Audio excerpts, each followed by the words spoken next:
देश में माहौल बदल रहा है और ये जो खास करके मोदी जी का जो टारगेट है 400, मुझे नहीं लगता कि 200 पार होगा। नमस्कार, मेरा नाम प्रेम है और आप लाइव स्ट्रीम देख रहे हैं। लोकसभा चुनाव का आगाज हो गया है, तमाम लोग तैयारी में भी लगे हुए हैं। देखिए, तेजस्वी यादव ने बड़ा ऐलान कर दिया, लगातार चुनावी जनसभा को संबोधित कर रहे हैं और चिराग पासवान आज जमुई गए थे। देखिए, जमुई से जब पटना लौटते हैं तो साफ शब्दों में कहते हैं कि हम लोग पहले चरण के चारों सीट जीत रहे हैं। देखिए, जिस तरीके से लोकसभा चुनाव का आगाज़ हुआ, एक और जहां एनडीए गठबंधन का कहना है कि हम लोग इस बार एनडीए 400 की पार और बिहार में 40 में 40 सीट जीतेंगे। मुकेश सहनी को भी कहीं ना कहीं जो इंडिया गठबंधन है उसमें शामिल करवाया गया और मुकेश सहनी को भी 3 सीट मिला है। देखिए, मुकेश सहनी और नेता प्रतिपक्ष तेजस्वी यादव आज जमुई में जनसभा को संबोधित कर रहे थे। दोनों नेता पटना से एक साथ जमुई के लिए रवाना हुए थे और जमुई से पटना आते ही तेजस्वी यादव और मुकेश सहनी का बड़ा बयान है। देखिए, लालू प्रसाद यादव पे जो वारंट जारी हुआ उस पे तेजस्वी यादव का कहना है हमें तो जानकारी नहीं है, पर मुकेश सहनी साफ शब्दों में कह रहे हैं कि ये लोग पुराने मामले में लोगों का फंसाते हैं। उतना ही नहीं, एनडीए 400 की पार की नारा दे रही है, पर मुकेश सहनी साफ शब्दों में कह रहे हैं कि 200 भी पार नहीं होगा। प्रधानमंत्री नरेंद्र मोदी को कोई नेता नहीं मानना चाह रहा। क्या कुछ कर रहे हैं नेता प्रतिपक्ष तेजस्वी यादव और वीआईपी सुप्रीमो मुकेश सहनी, पहले आप वो सुने। जीत रहे हैं हम लोग, फर्स्ट फेज का चारों सीट जीत रहे हैं। लालू जी पर वारंट निकला है सर। कोई जानकारी नहीं, कोई जानकारी। निश्चित तौर पे देश में माहौल बदल रहा है और ये जो खास करके मोदी जी का जो टारगेट है 400, मुझे नहीं लगता कि 200 पार होगा। ठीक है, उनका अपना नारा है। देश में साइनिंग इंडिया भी इसी तरीके से उस समय में अटल जी के समय में लोग सोच रहे थे हमारी सरकार बनेगी, लेकिन नहीं बना। और मुझे लगता है उस समय में अटल जी तो देश का नेता थे, लेकिन आज देश में कोई मानने के लिए तैयार नहीं है मोदी जी को। ये मान रहे कि देश में मोदी जी जो है वो खास करके बड़े लोगों को, उद्योगपति का नेता है, अडानी हो अंबानी हो, गरीब के लिए क्या किए आप बताइए ना। देश में जितने भी हमारे सरकारी संपत्ति था उसको बेच दिए, चाहे वो रेलवे स्टेशन हो या हमारे हवाई अड्डा हो, जितने भी चीज़ें वो सबको निजीकरण कर रहे हैं। देश के लोग, युवा जो है बेरोजगार रोड पे घूम रहा है, तो ये कहाँ से ये गरीब युवा का सरकार है। तो इसलिए हम लोग अब मजबूती से काम कर रहे हैं और किसी का सुन नहीं रहे हैं। वो एक जो हिटलर वाला जो काम है ना, हिटलर के जैसा काम कर रहे हैं। देश में जो लोग उसके सामने खड़ा हो रहे हैं उनको जेल में डाल रहे हैं।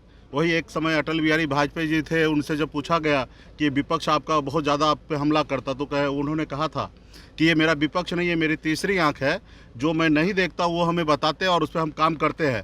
लेकिन आज की तारीख में मोदी जी के सामने कुछ भी बोल दीजिए तो सीधा जेल, और कोई बेल नहीं मिलेगा, चाहे वो 6 महीना रहिए या 1 साल रहिए।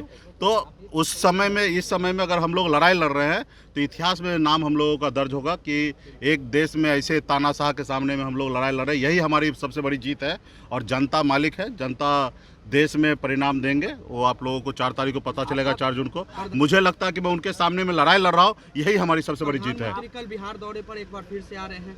आए, देश के प्रधानमंत्री हैं और स्वागत है, बिहार में आए, लेकिन देश का प्रधानमंत्री वाला जो काम है वो करे।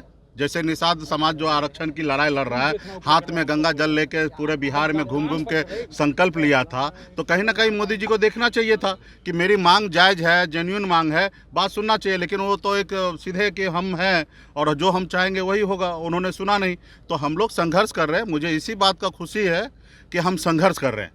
परिणाम क्या होगा वो बात समय आएगा, जनता मालिक है, लेकिन हम लोग लड़ाई लड़ रहे हैं। तो बहुत जल्दी आज हमारे पार्टी के कोर कमेटी का बैठक है और कोर कमेटी में डिसीजन लेगा और बहुत जल्दी आप लोगों को जानकारी।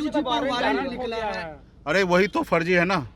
अब बताइए, जिस समय का केस बताया जा रहा है उस समय में लालू प्रसाद यादव जी बिहार के मुख्यमंत्री थे और उस समय में उनके पास इस तरीके झूठा आरोप और जिस तरीके से इसका कोई केस का ट्रेस नहीं है, लेकिन बेवजह से पेपर में दिखा रहे, बदनाम कर रहे।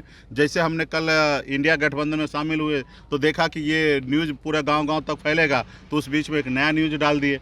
तो न्यूज़ को डाइवर्ट करने का काम हमेशा भाजपा सरकार, मोदी जी की सरकार हमेशा करते आ रही है और जनता को भी सब चीज़ फर्क नहीं पड़ना और जनता मजबूती से लड़ाई लड़ेंगे।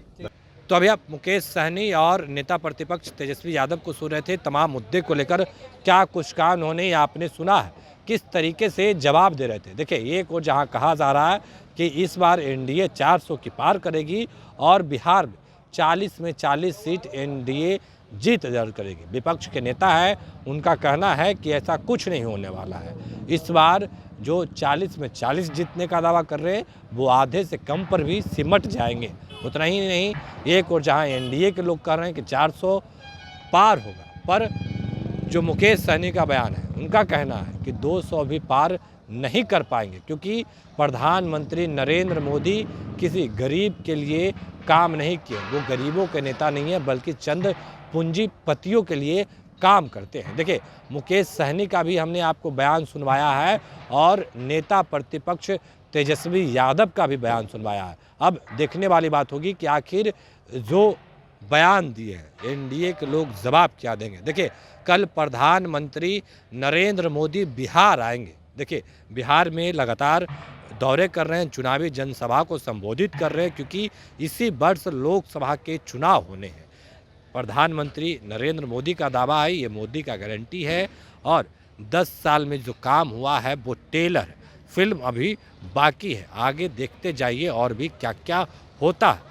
पर जिस तरीके से प्रधानमंत्री नरेंद्र मोदी आकर बिहार में कहीं ना कहीं जो अपनी बातों को रखे थे, जो कार्य किए जा रहे थे उसको गिनवा रहे थे, अब विपक्ष के लोग हमलावर हैं। किस तरीके से प्रधानमंत्री नरेंद्र मोदी पर बरस रहे हैं या एनडीए की सरकार पर बरस रहे हैं। बिहार में 40 सीट है और 40 सीट पर एनडीए ने अपने उम्मीदवारों का घोषणा कर दिया है। वहीं महागठबंधन में सीटों का फॉर्मूला तो तय कर लिया गया। कल ही मुकेश सहनी कहीं ना कहीं इंडिया गठबंधन में शामिल हुए और देखिए, मुकेश सहनी का कहना है कि जब हम इंडिया गठबंधन में शामिल हुए तो लगा कि सब जगहों पर न्यूज़ दिखाया जाएगा, पर एक अलग सा मुद्दा प्रधानमंत्री नरेंद्र मोदी के द्वारा छेड़ा गया। जो सत्ता पक्ष के लोग हैं उन्होंने छेड़ा, और किस तरीके से सत्ता पक्ष पे मुकेश सहनी का जो बयान था वो हमने आपको बयान का भी सुनवाया कि किस तरीके से एनडीए की सरकार पर बरस रहे थे। देखिए, अटल बिहारी वाजपेयी का भी उन्होंने जिक्र किया, किस तरीके से जो सरकार थी उस दौरान जो अटल बिहारी वाजपेयी थे उन्होंने कहा था कि जो विपक्ष है वो हमारी तीसरी आंख है। अब कहीं ना कहीं प्रधानमंत्री नरेंद्र मोदी को कोई नेता नहीं मानना चाह रहा था। क्या कुछ कर रहे थे मुकेश सहनी और तेजस्वी यादव, हमने आपको सुनवाया है। फिलहाल के लिए इतना ही। बने रहे लाइव सिटी के साथ। लाइव सिटीज को सब्सक्राइब नहीं किया, सब्सक्राइब कीजिए। हमारे फेसबुक पेज को लाइक करना बिल्कुल न भूलें। धन्यवाद।